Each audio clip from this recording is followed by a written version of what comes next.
Bwana apewe sifa. Amina. Unasema amina. Shukrani nilizonazo nyingi.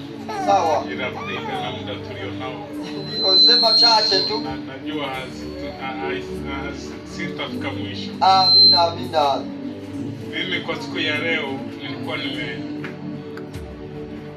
nimepanga kwenda mjini. Sio nimepanga, nilikuwa nimeamuriwa na wakuu wangu wa kazi. Sawa.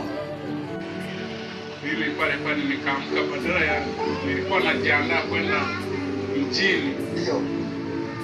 Maana tuna utaratibu, yule mtu ametuwekea utaratibu wa ajabu, anasema kwenda kunywa uji na chai pale kambini.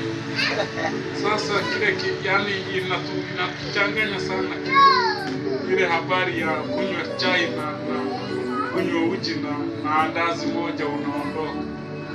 Na mko wafanyakazi wa wafanyakazi kama 200. Wafanyakazi 200. Na kila mtu anakula andazi moja na uji kikombe kimoja. Kila siku au sio kila siku, kila Jumapili.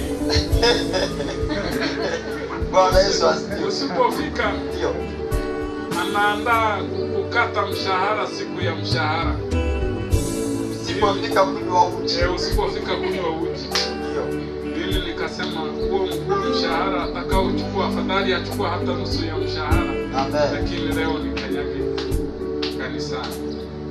Bwana Yesu asifiwe. Bwana asifiwe sana. Amen. Yani kimenifanya leo yani nimefika hapa, nimejifariji, nimejisikia na raha kupita yani kuliko siku zote nyingine. Makofi na vigelegele kwa Yesu.